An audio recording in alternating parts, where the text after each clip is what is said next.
Yo, what's up guys, and welcome back to the garage. Today we are finishing up our CRV project.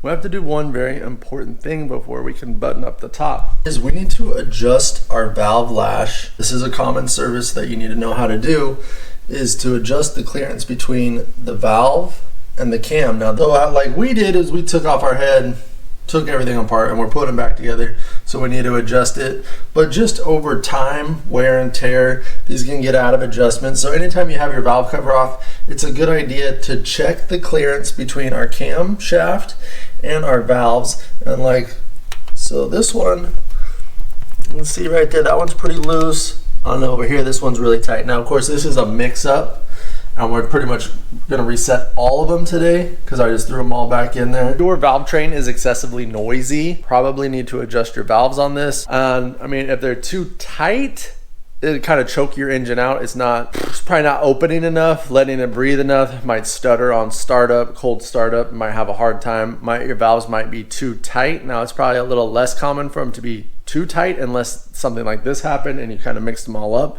And they're resetting it, and like if I wanted to check this, all these are going to be out of whack. All these are going to be way out of whack. So what we need, we'll take a 12mm to crack this nut. We'll need a flathead screwdriver. There's our adjustment right there. Then we'll need to retighten it. There is also a really fancy tool that I don't have, but I guess I'll have to order. Put the link in the description. Put it up on the screen right here for any Honda.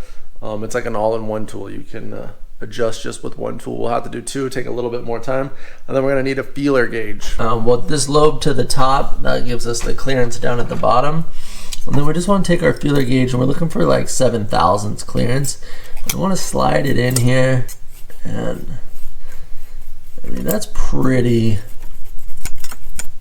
loose. I can get in there pretty good. There's 6/1000, and it's just free. And then we go over here to this one, and there's no getting that in at all. So this one needs to be loosened up.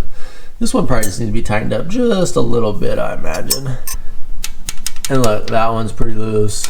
That one looks like it's pretty loose. So we know those are at adjustment. Intake is 3 to 5 thousandths, and exhaust is between 6 and 8 thousandths. I'm just running this on the 7 right in between. And I mean, that one's close. It's hard to explain what it's gonna feel like. You're just gonna have to measure it for yourself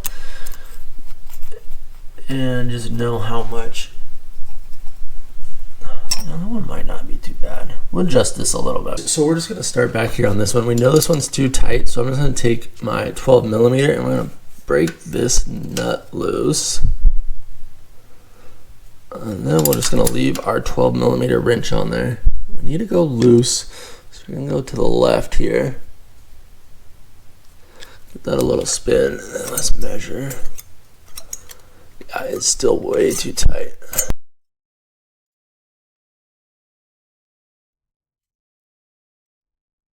It's definitely getting better.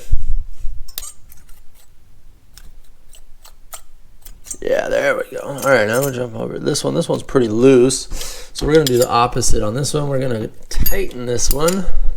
All right, guys, now let's get this one loosened. Or what are we doing? Tighten this guy a little bit. Just a little bit. Too much, too much, too much. Yep, that's right where we want it. So we got our 4/1000s here, and it's super loose on there.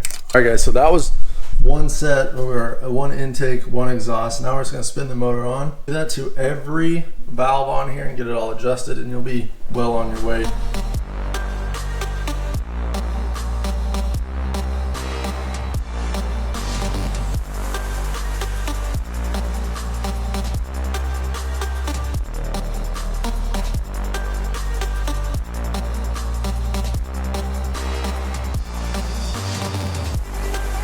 So we went through and got all of our valves adjusted. We'll say if you're planning on doing this job, if you have a Honda and know you're probably gonna do that more than, if you're probably just gonna never do it ever, and you're gonna do it, it's gonna save you money on labor of taking it somewhere to do it, might as well just grab that tool.